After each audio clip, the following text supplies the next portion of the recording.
Assalamualaikum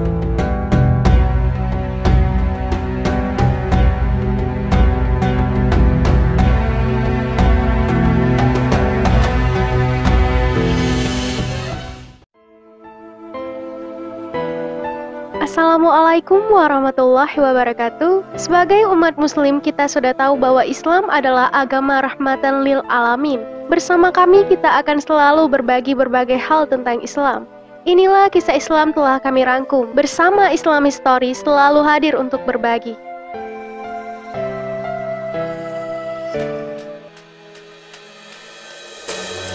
Iblis terusir dari surga karena sombong dan bangga ibadah ribuan tahun. Kesombongan iblis yang hanya sesaat mampu menghapus ibadahnya selama ribuan tahun. Kisah iblis bisa menjadi cerminan bagi manusia untuk tidak berbangga dengan ibadah yang sudah dilakukan selama bertahun-tahun.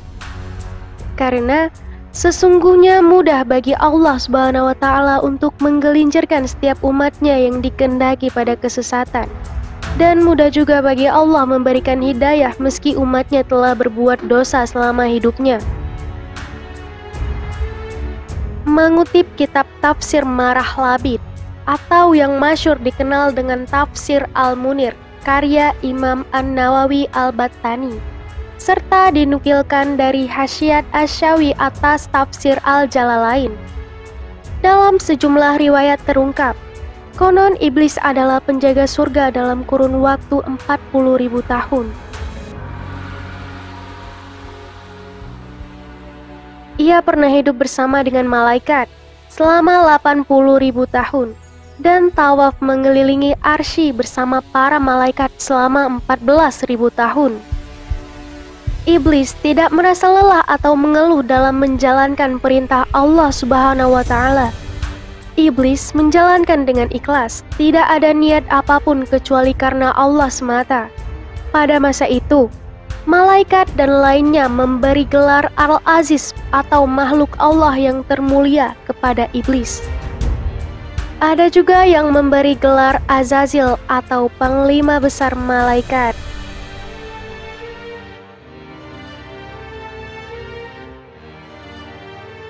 Di langit pertama sampai ke-7, iblis begitu dihormati oleh para malaikat. Jika iblis lewat di depan para malaikat, maka malaikat menghormati iblis bagaikan penghormatan prajurit kepada komandannya, pengawal istana pada rajanya, sehingga terhormatlah nama iblis di penjuru alam semesta. Imam Abu Hamid Al-Ghazali mengatakan, Allah Subhanahu wa Ta'ala menaikkan iblis dengan cepat ke langit karena lebih unggul ibadahnya di antara penghuni surga. Setiap pindah dari langit satu ke langit lainnya, Allah memberinya gelar. Pada langit pertama, iblis diberi gelar Al-Abid atau ahli ibadah. Pada tingkatan langit kedua, iblis diberi gelar Az-Zahid. Kemudian di langit ketiga, namanya disebut Al-Arif. Pada langit keempat, namanya adalah Al-Wali. Pada langit kelima, namanya disebut At-Taqi. Di langit keenam, namanya disebut Al-Kazin. Dan pada langit ke-7 namanya disebut Azazil.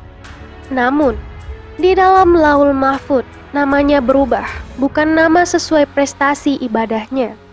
Allah menggantinya dengan nama iblis sampai akhir zaman. Perubahan nama menjadi iblis karena dia tidak menjalankan perintah Allah untuk menghormati Adam. Padahal penghuni langit bersujud kepada Adam. Setelah beberapa saat diciptakan, Adam melihat semua penghuni surga sedang khusyuk menjalankan ibadah. Lalu Allah memerintahkan seluruh penghuni langit untuk menghadap karena Allah akan menginstruksikan mereka menghormati Adam. Aku hendak menjadikan khalifah di muka bumi ini.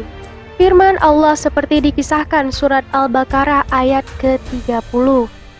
Seketika itu, seluruh penghuni surga protes. Bagaimana tidak?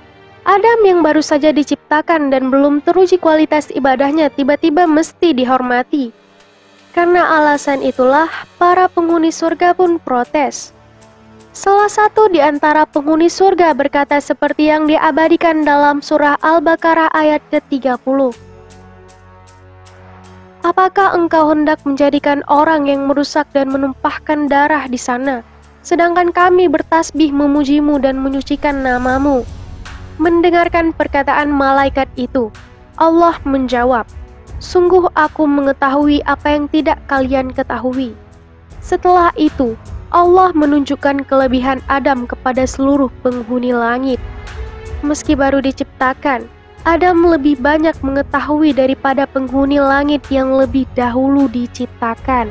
Pada saat itu juga, Allah menyuruhkan penghuni langit untuk mengulang apa yang telah Adam sampaikan, seperti diabadikan dalam surat Al-Baqarah ayat ke-31. "Sebutkan kepadaku nama semua benda ini, jika kalian yang benar." Namun semua penghuni langit terdiam, tidak bisa menjawab satupun nama-nama benda itu, dan berkata, "Maha suci Allah, tidak ada yang kami ketahui selain dari apa yang telah Engkau ajarkan kepada kami." Para malaikat malu. Mereka protes atas diciptakannya Adam. Untuk itu para malaikat bertobat dan kembali memuji Allah Subhanahu wa Ta'ala. "Sungguh Engkau Allah yang Maha Mengetahui, Maha Bijaksana." Akhirnya semua penghuni langit bersujud kepada Adam atas kelebihan yang telah Allah berikan kepadanya. Namun, satu di antara penghuni surga yang akhirnya diberi nama Iblis tidak mau bersujud kepada Adam dan melayangkan protesnya lebih keras dari protes malaikat sebelumnya. "Aku lebih mulia dari Adam yang diciptakan dari tanah, sedangkan aku engkau ciptakan dari api." Begitulah kata Iblis. Setelah melihat Iblis tidak menyesal dan tak merasa bersalah telah menolak perintah Allah yang satu ini, Allah segera mengusir Iblis dari langit. Ketika itu, keindahan langit digambarkan seperti keindahan surga. Kemudian, Allah mengubah muka Iblis yang semula sangat indah cemerlang menjadi hina. Melihat keadaan pemimpin dan bendahara surga seperti itu, para malaikat yang jadi anak buahnya menjadi sedih. Namun, apa daya, Allah telah menghendaki demikian. Setelah Iblis tidak lagi ada di antara mereka, malaikat langsung berkumpul dan menceritakan kejadian pengusiran Iblis. Malaikat Jibril dan Mikail menangis di antara penghuni surga.